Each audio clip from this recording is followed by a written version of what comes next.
जय श्री कृष्णा।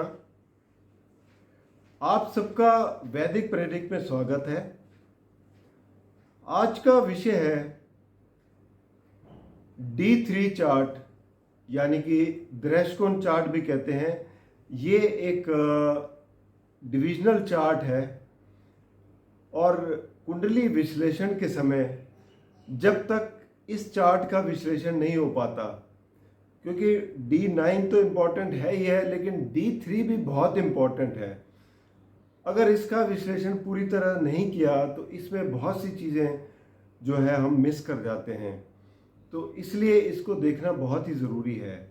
वैसे तो हम D3 चार्ट देखते हैं अपने छोटे भाई बहनों के संबंध में कि उनका प्रॉमिस है हमारे मतलब होंगे या नहीं होंगे। दूसरा, अगर होंगे तो वो कितने होंगे। अगर धन योग है तो काफ़ी ज़्यादा होंगे। राजयोग है तो इसका मतलब ये है कि वो लोग खूब अच्छी पोजीशन पे भी होंगे।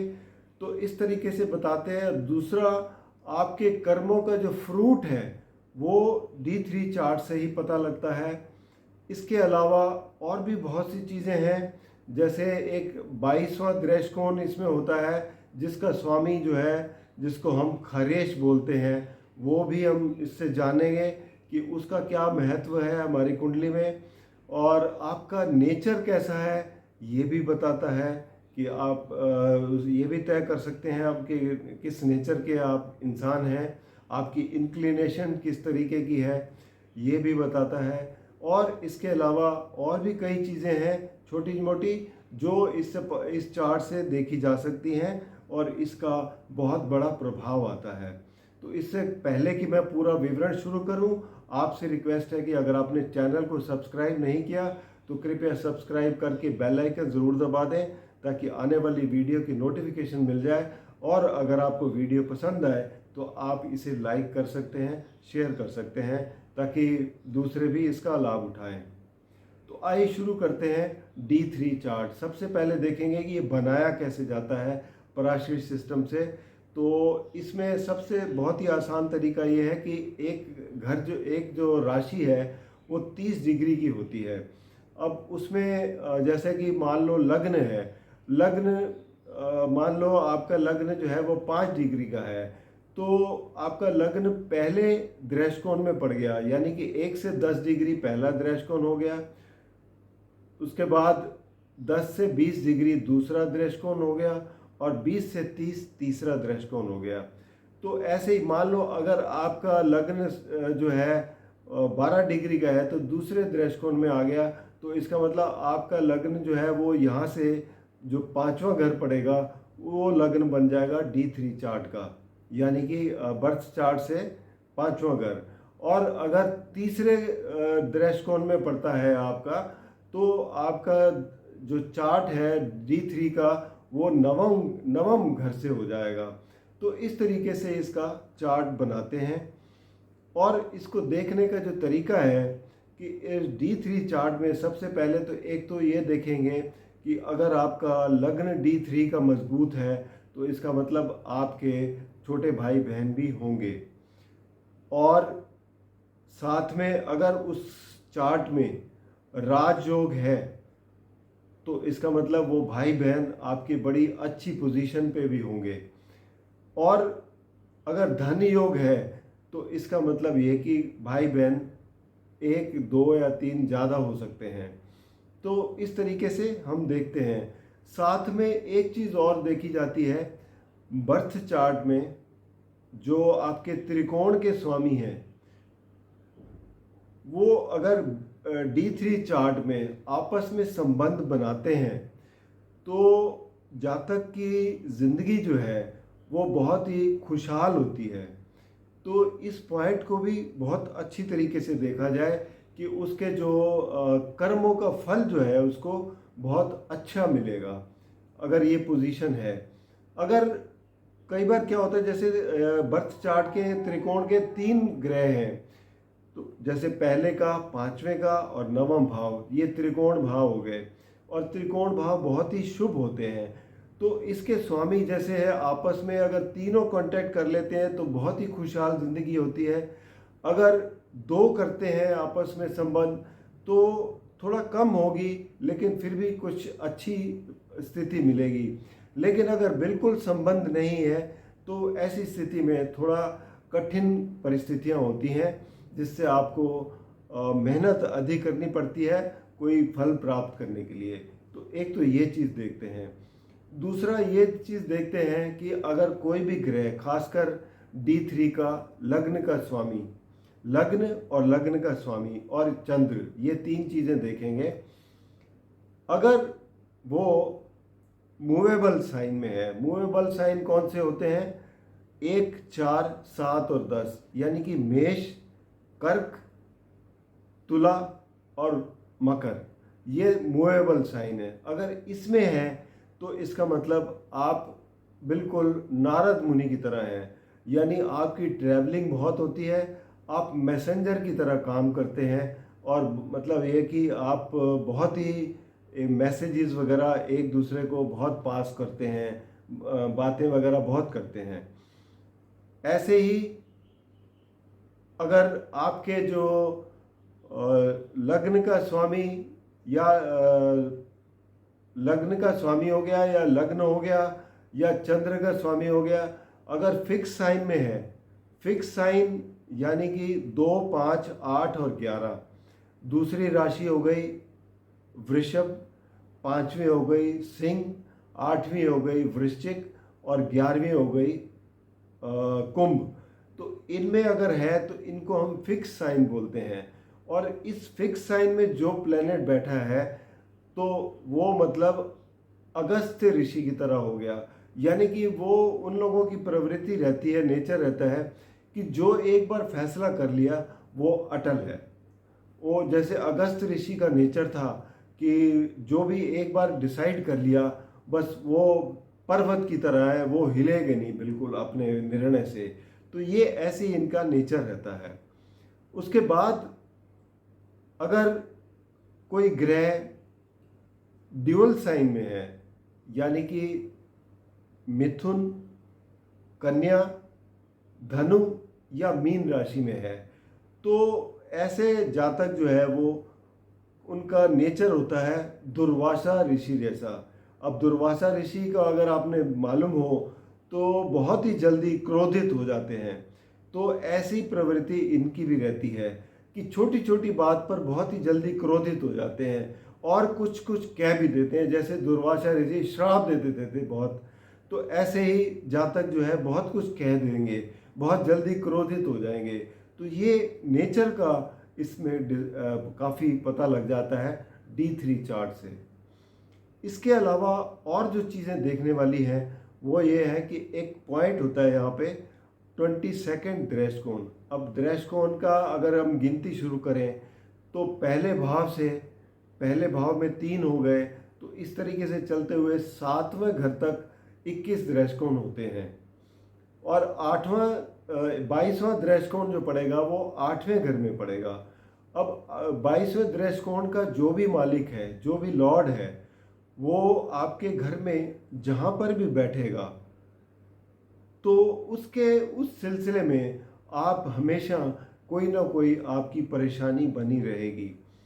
और जब भी उसकी दशा या अंतर्दशा आती है तो वो आपको बहुत परेशान करती है। आपकी चाहे वो फिज़िकल लेवल पे हो, मेंटल लेवल पे हो, और बहुत ही और ह्यूमिलेशंस होती हैं, बहुत कुछ परेशानियां का सामना करना पड़ता है। स्वास्थ्य पर असर पड़ सकता है, आपकी मानसिक स्थिति बिगड़ सकती है, आपको समाज में ह्यूमिलेट होना पड़ जाता है, कुछ ऐसी स्थिति का निर्माण होता है। और कई बार अगर तो उम्र अगर ख़त्म हो रही हो तो ये आपकी मृत्यु तक भी ले जा सकते हैं। तो ये सब चीज़ें इससे पता लगती हैं। इसके अलावा कुछ चीज़ें और भी हैं, जैसे कि हम हर एक दृष्टिकोण को, जैसे 1 से 10 डिग्री का पहला दृष्टिकोण होता है, उसको 3 हिस्से में बांट दें तो वो आपके बन जाते हैं नवांश की स्थिति। तो उस नवांश की स्थिति से भी काफ़ी कुछ हम जान पाते हैं। जैसे पहला नवांश है, अगर मैं कोई ग्रह है तो वो देव की तरह काम करते हैं, दूसरों की मदद करते हैं, हमेशा उनके बहुत ही अच्छे विचार वाले होते हैं। ऐसे ही अगर दूसरे नवांश में हैं तो वो मनुष्य की तरह काम करते हैं और बिल्कुल मनुष्य जैसी प्रवृत्ति रहती है। और अगर तीसरे नवांश में है तो उनकी प्रवृत्ति राक्षस जैसी रहती है। तो इस तरीके से हम उसका विश्लेषण करते हैं।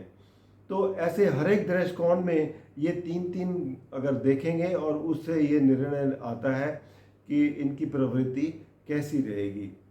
इसके अलावा एक चीज़ और होती है, वो ये कि चार तरीके के दृष्टिकोण में हम वो भी देखते हैं कि कौन से प्लेसमेंट है जो एक चार्ट दिया रहता है जिसमें आयुध है, चतुष्पाद है, सर्प है और पक्षी है, पक्षी दृष्टिकोण होते हैं। तो ऐसी स्थिति में कि वो क्रूर है या सौम्य है या बहुत ही मिस्टीरियस हैं और मतलब मिसचीव करने वाले हैं, उन सब पता लगता है। अब खासकर इसमें जो है सर्प दृष्टिकोण जो है वो काफ़ी खराब गिना जाता है, जो कि सर्प दृष्टिकोण का खासकर मैं आपको बता देता हूँ, ज़्यादा डिटेल में तो नहीं यहाँ पे जा सकते, लेकिन सर्प दृष्टिकोण के बारे में ये बताऊँगा कि कर्क राशि में पहला और दूसरा दृष्टिकोण सर्प दृष्टिकोण कहलाया जाता है। वृश्चिक राशि में आपका जो है नहीं, कर्क राशि में दूसरा और तीसरा, वृश्चिक राशि में पहला और दूसरा, और मीन राशि में तीसरा दृष्टिकोण जो है वो सर्प दृष्टिकोण कहते हैं। इन दृष्टिकोण में कोई भी अगर ग्रह बैठा हुआ है तो वो आपकी जो मानसिक स्थिति है कुछ ऐसी होती है कि आप स्कीमर होते हैं, आप जेलसी रखते हैं और कुछ ना कुछ ऐसी प्लानिंग करते रहते हैं जिससे किसी दूसरों को नुकसान हो। तो ये सब चीज़ें D3 चार्ट से ही पता लगती हैं। अब एक एग्ज़ाम्पल के लिए अगर हम कोई चार्ट लें तो जैसे मशहूर नेता थे जो मिसेस इंदिरा गांधी का अगर चार्ट लें तो उनका कर्क लग्न का चार्ट है और उसमें अगर देखें तो 8वें घर के स्वामी शनि बनते हैं, जो उनकी मूल त्रिकोण राशि शनि देव की बनती है और शनि देव लग्न में बैठे हैं, आप देख सकते हैं। तो एक तो ये थोड़ा सा स्थिति खराब करते हैं। दूसरा, अगर इनका D3 चार्ट देखा जाए तो D3 चार्ट जो है वो आता है आपका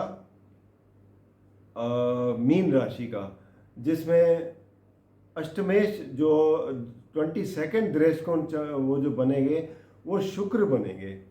अब शुक्र जो है इनके लिए हो गए खरेश, यानी कि एक खराब ग्रह हो गए। तो अब इनके चार्ट में जैसे देखा गया कि जब इनकी शनि की महादशा चल रही थी और अंतरदशा शुक्र की आई थी सन 1977 में, तो इन्होंने इलेक्शन हार गए थे और कोर्ट केस भी हारे थे, बहुत ह्यूमिलेशन हुई थी। तो ये जो 3 साल का पीरियड था इनके लिए बहुत ही ख़राब था, इनकी बहुत ही किरकिरी हुई थी सब तरफ से। हालांकि इतने ऊंचे पद किए हुए, इतनी अच्छी उन्होंने पहले जो एक ख्याति भी प्राप्त की हुई थी, उसके बाद भी ऐसी स्थिति हुई। और जैसे ही ये ख़त्म हुआ पीरियड, उसके बाद से फिर से दोबारा वो एक इलेक्शन जीती और उनकी स्थिति वापस जो है उन्होंने हासिल कर ली थी। तो इस तरीके की ये जो खरेश और अष्टमेश का जो कम्बिनेशन होता है ये बहुत ही परेशानी में डाल देता है, ह्यूमिलेशन करा देता है और आपको कई तरीके से हो सकता है आपको बहुत बुरी तरह से बीमार कर दे या ह्यूमिलेट कर दे, नुकसान कर दे, पैसे का बहुत नुकसान करते, ये सारी चीज़ें देखने को मिलती हैं। तो D3 चार्ट जो है ये यही इन सब चीज़ों का जब तक निर्णय नहीं ले लिया जाता, इन सब चीज़ों का अच्छी तरह से विश्लेषण ना किया जाए तो इंसान को प्रेडिक्शन देना बहुत ही मुश्किल होता है। तो इसलिए उम्मीद करता हूँ कि इससे आप सबको भी, अगर आप लर्न करते हैं, कुछ अच्छी थोड़ी रुचि रखते हैं ज्योतिष में, तो ये इस पर आपको काफ़ी इससे योगदान होगा। और बाकी अगर आपको कोई कमेंट देना है या कोई भी आपको सुझाव देना है, आप उसमें नीचे कमेंट बॉक्स में दे सकते हैं, या आप व्हाट्सएप नंबर पे भी अपने सुझाव डाल सकते हैं। धन्यवाद।